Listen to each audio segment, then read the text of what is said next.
Hi guys, thanks for tuning in to another video on ForgottenWeapons.com. I'm Ian McCollum, and I am here with our guest today, Monsieur Conople. Conople? Canapleu. Conople.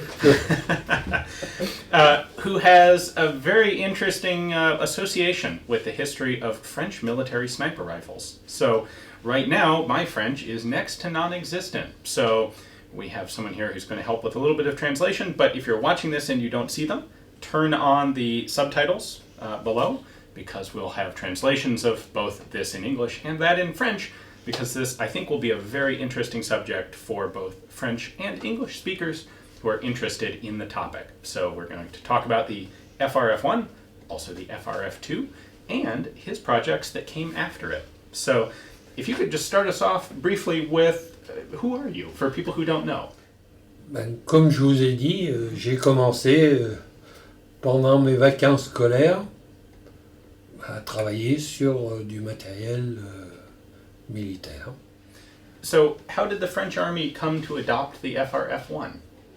Bon, le FRF-1, alors il faut revenir au 49-56. You have to go back to the 49-56.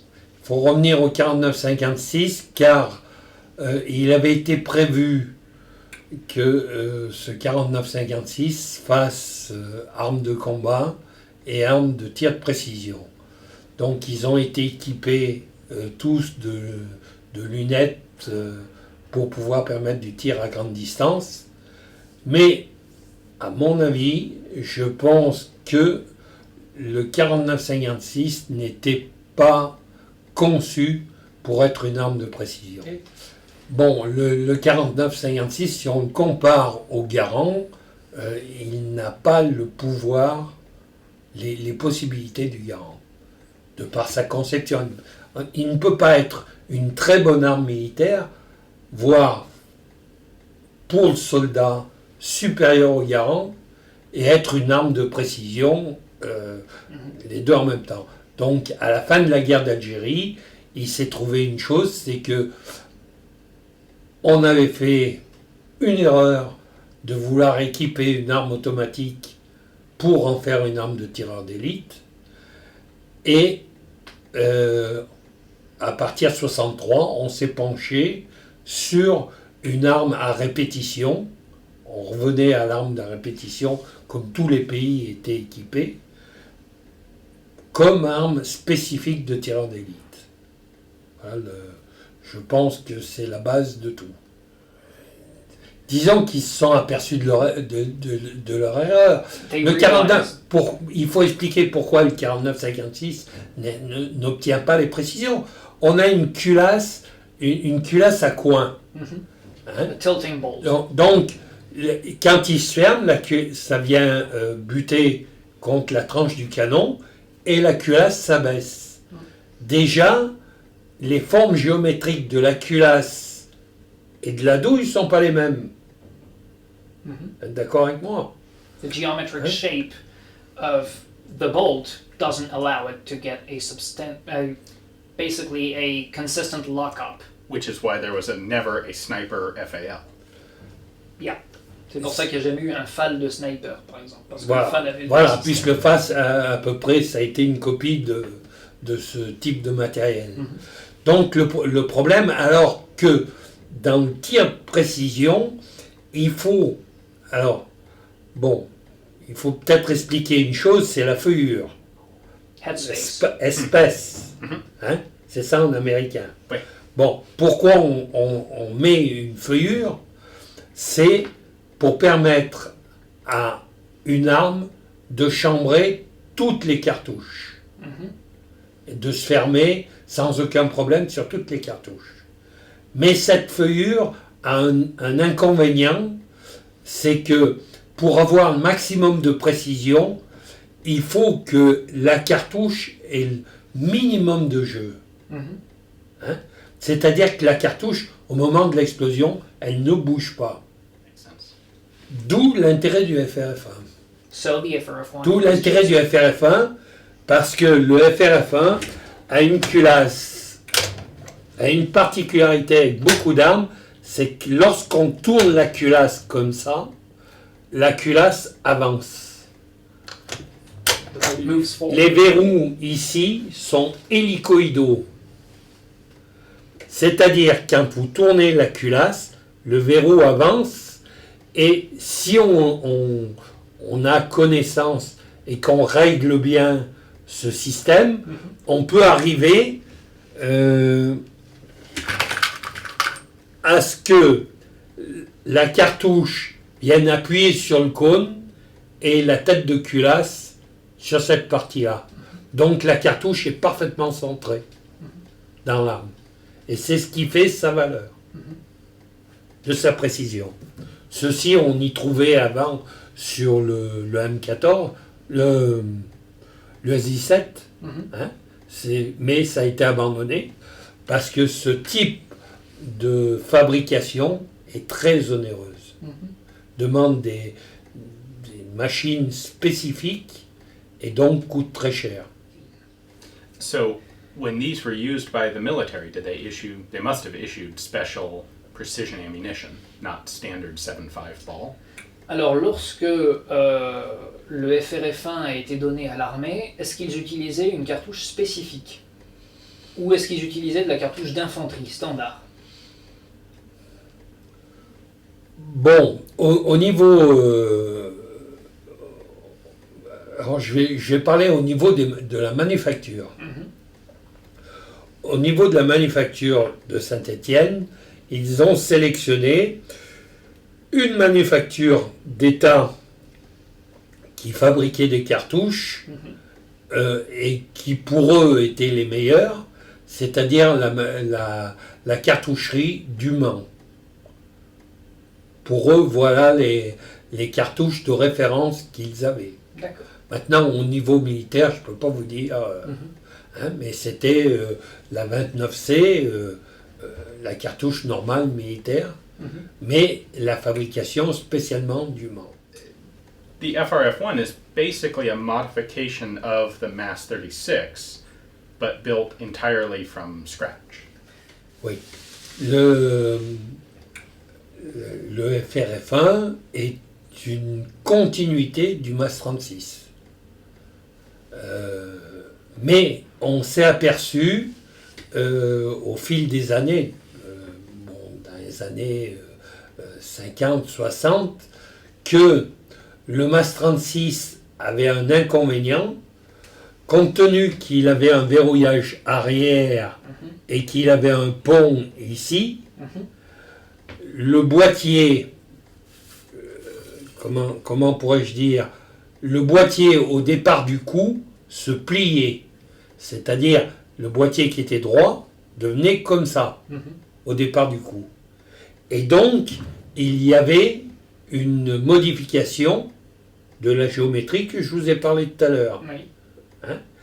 Donc sur le FRF1, on a rajouté ce pont ici, hein, et on a fermé l'ouverture du MAS 36 justement pour modifier ce mouvement au niveau de l'explosion. D'accord.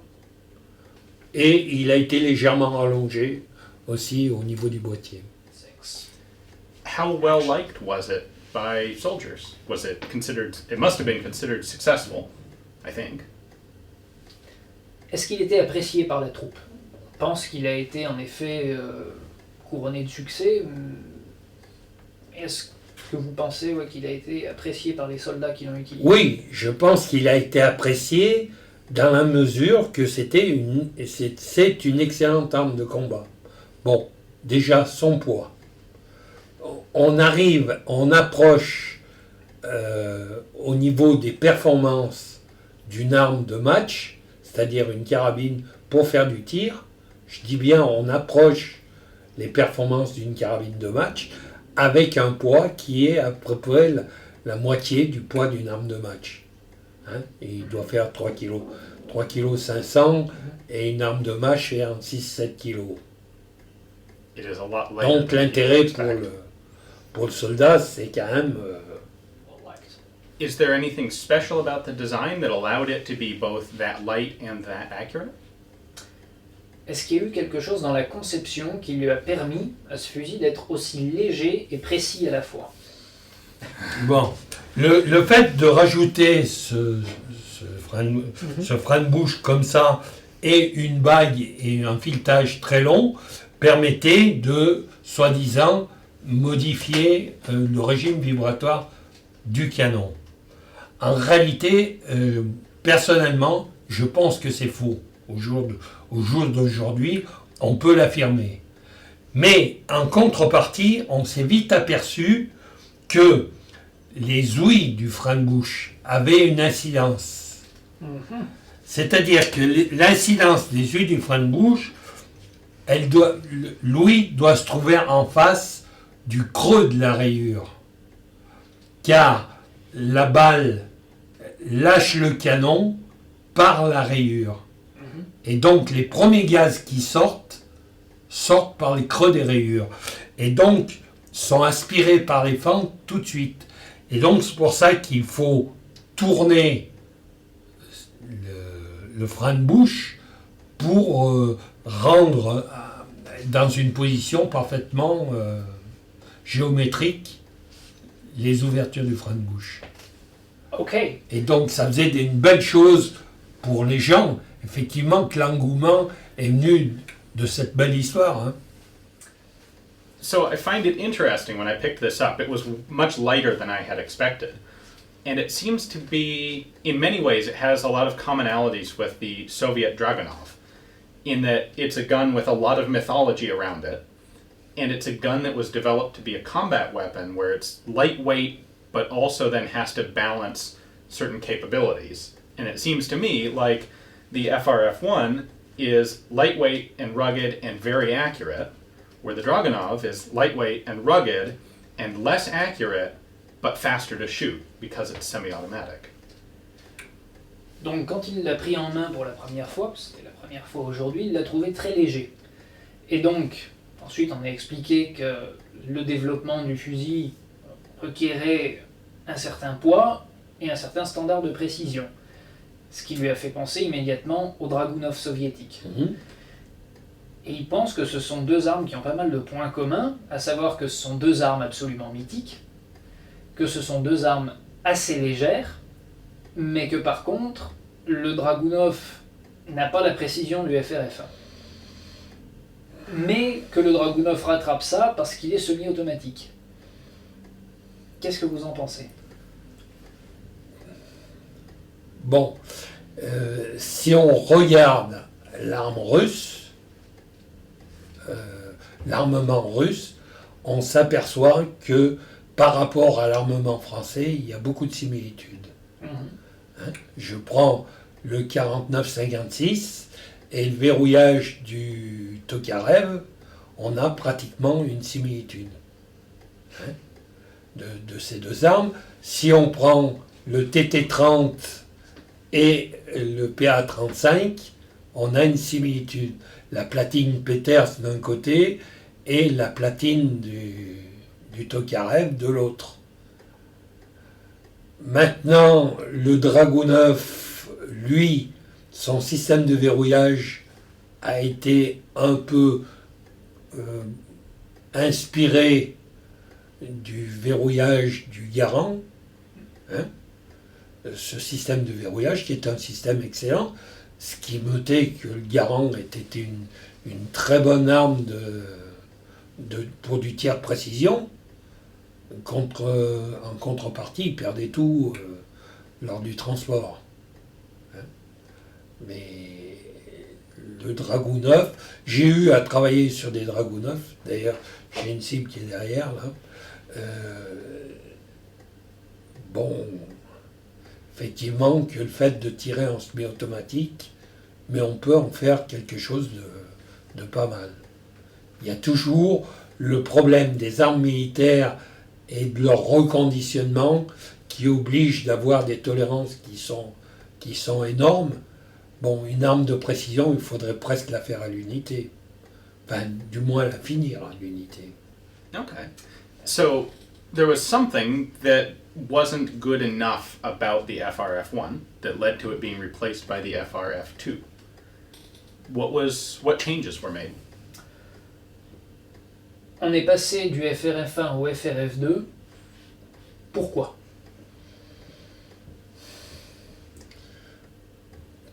Quels sont les changements qui ont été faits ensuite? Comme je vous l'ai dit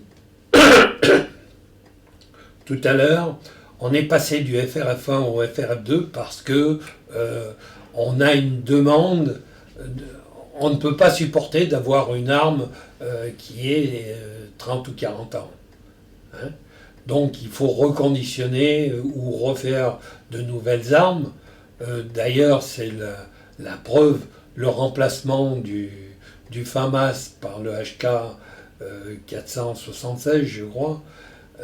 C'est la preuve parce que les FAMAS auraient pu faire encore quelques temps.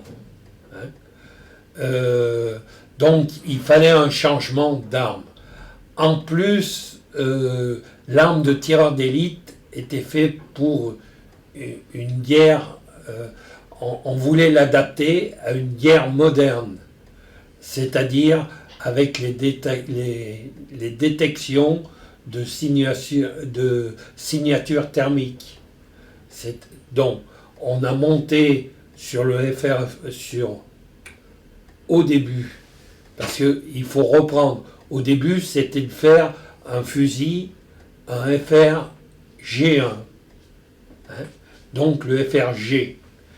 Et puis, on s'est aperçu qu'on n'avait plus de boîtier de culasse pour fabriquer le FRG. En un premier temps, on a pensé qu'on allait pouvoir passer en faisant faire des boîtiers de culasse en utilisant la cire perdue. Or, la cire perdue ne permettait pas d'aborder avec précision le problème des tenons hélicoïdales. Donc, le FRG, le véritable FRG, a été abandonné.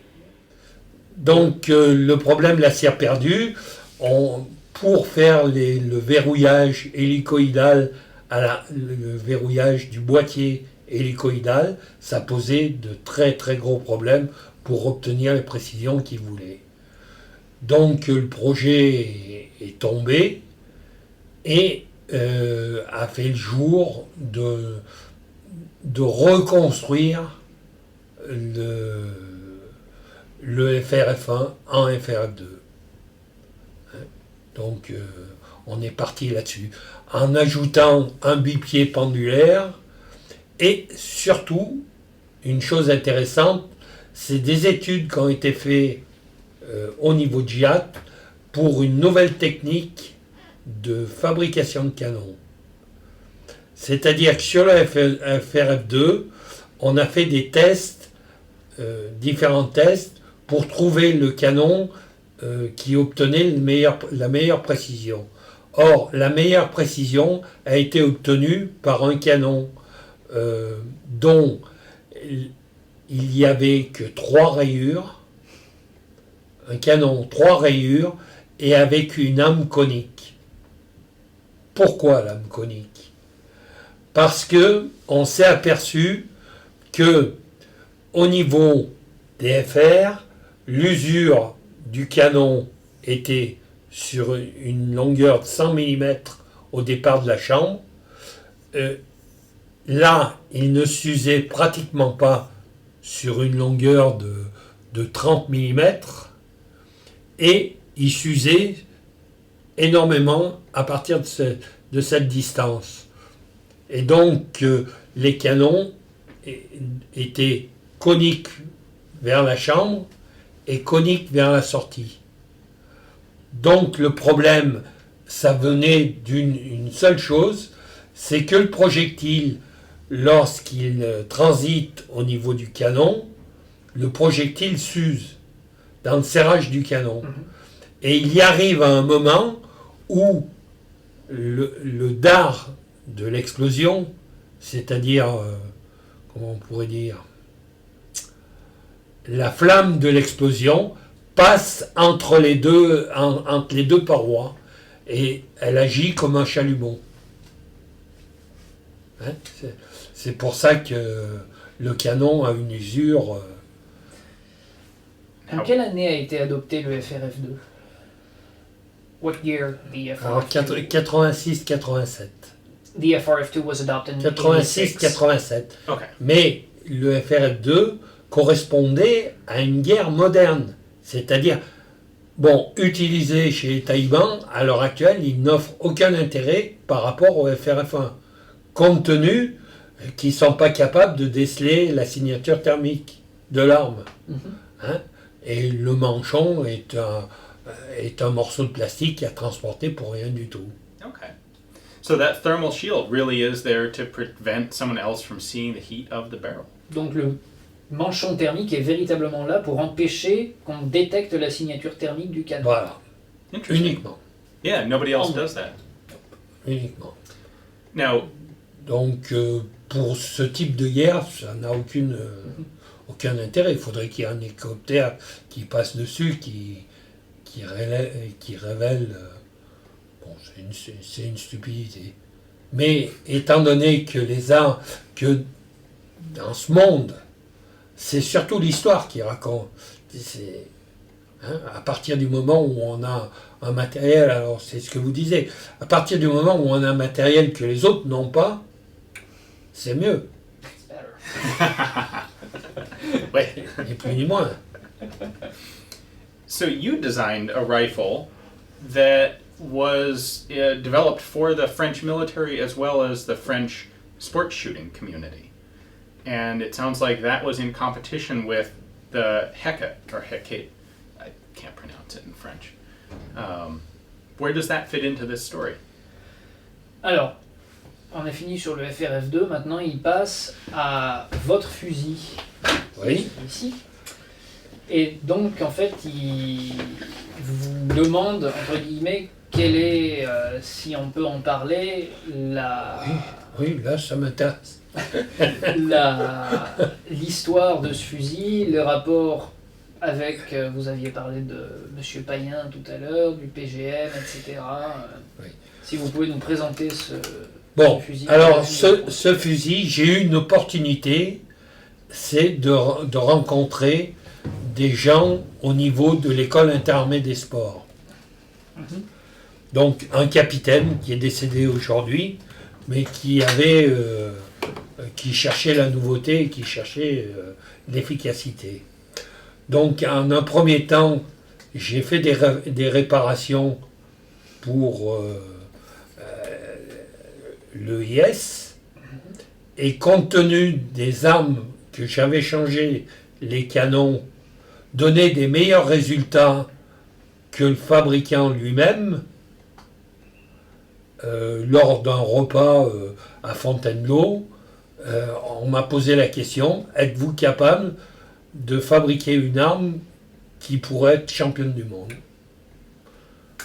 Donc j'ai répondu: ça peut s'envisager.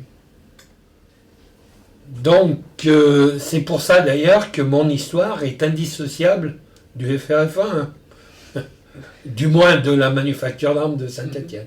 Okay. Did you work on the mass, the FR rifles for the Army, or in the Army, or for Saint-Étienne? Est-ce que vous avez travaillé sur le FRF1 à Saint-Étienne? J'ai travaillé à partir du moment de la fermeture de la manufacture. Oui. On m'a demandé de remplacer la manufacture dans les armes de 5e catégorie. J'étais à même de reconstruire une arme complète.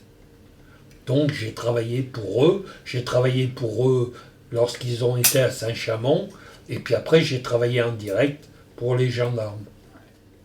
Mais j'ai pris des cours à la manufacture d'armes However, pour dresser les canons, pour différentes he got trained. sur des cours techniques à l'école d'ingénieurs d'armement de la Masse. Donc j'ai suivi un peu leurs directives. Okay. And the Army was interested in this as well, with a magazine instead of Bon. single shot. Le problème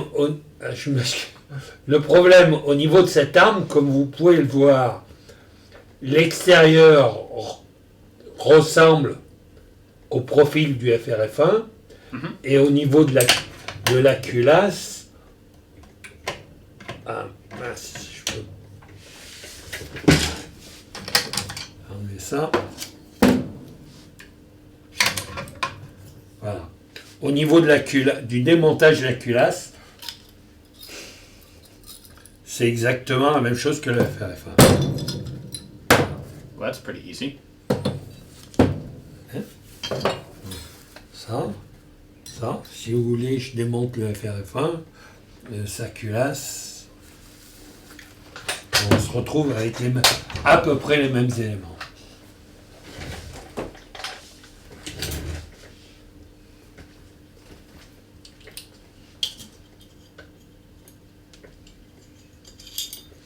Voilà.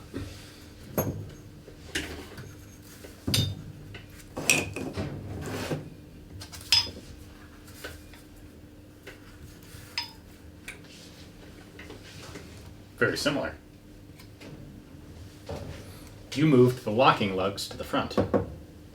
Oui, la différence, c'est que les tenons qui étaient à l'arrière et qui pouvaient poser quelques problèmes au niveau de la précision sont passés à l'avant. Okay. And the Army was interested in these. Est-ce with que the l'armée magazine. a été intéressée par ce fusil? Oui, bon, vous avez le courrier. Hein. Oui, ils ont été intéressés, mais ça s'est mal passé pour moi parce que j'avais des interlocuteurs qui étaient intéressés et puis vu les changements de la manufacture, je suis tombé sur d'autres qui étaient beaucoup moins intéressés et qui ont continué par des stupidités qui sont incommensurables, c'est-à-dire de construire c'est-à-dire le fusil qu'on avait critiqué à une époque en faisant le FRF1, on l'a adopté dans les FRG2. Hein? C'est-à-dire que le MAS 36, qui avait son boîtier qui s'ouvrait, eh ben on a reconstruit, parce qu'on n'avait pas assez de possibilités de faire revenir les armes pour pouvoir les modifier. Comprenez, les unités qui étaient au Tchad ou autres, pour faire revenir les armes en manufacture pour les modifier en FRF2, c'était pratiquement impossible. Donc ils ont fourni des copies avec les MAS 36, qui a été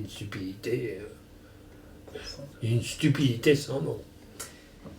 Attendez, 2 petites secondes. Alors, il y a une chose, comme c'est marqué dans l'ouvrage, là, à l'époque où ils ont racheté l'AFN, dans les tiroirs de l'AFN, il y avait un fusil de tireur d'élite qui partait d'une carabine de chasse. La Browning Bar. Non, c'était une Browning. Donc, à ce moment-là, ils ont arrêté les transactions avec moi. Donc, ça se mettait dans les années 90, 95. Ils ont arrêté les transactions avec moi pour aller vers un produit qui était déjà existant dans les tiroirs de l'AFN. Et c'est là où... Mais je pense que beaucoup de gens ont regretté cette option. Can you elaborate on the FRG2? Who used them and when and how are they different?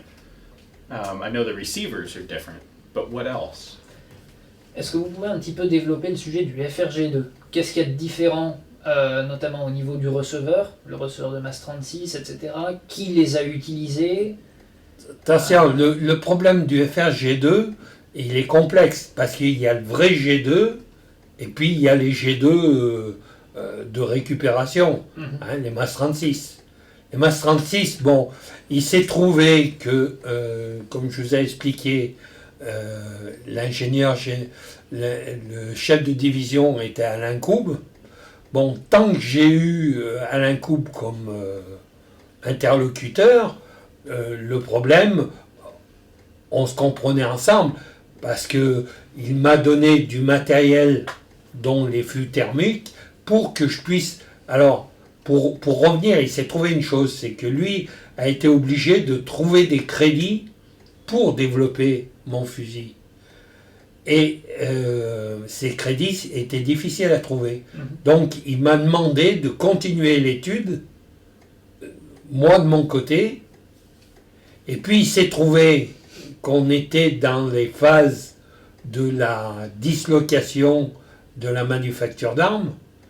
Les interlocuteurs que j'ai eus, qui était l'ingénieur d'armement Marcon, hein, qui était un polytechnicien, les choses n'ont pas collé, premièrement parce qu'ils ne voyaient pas plus loin que le bout de leur nez, et puis après on est tombé sur des ingénieurs tels que Paillet, de Corsair, qui pensaient qu'il n'y avait qu'une chose, que des gens intéressants pour créer des armes, c'était les Stéphanois, et que les gens venant d'une autre région étaient incompétents.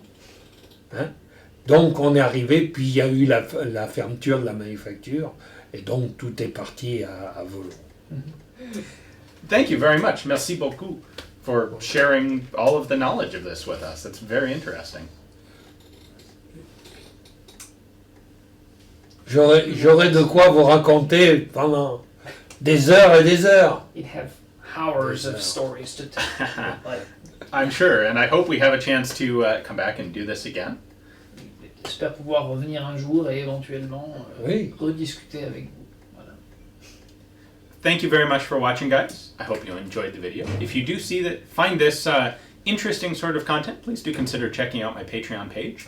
It is the funding from folks there that makes it possible for me to travel and meet gentlemen like this who have extensive knowledge of firearms that most people don't. So, at any rate, thank you very much for watching.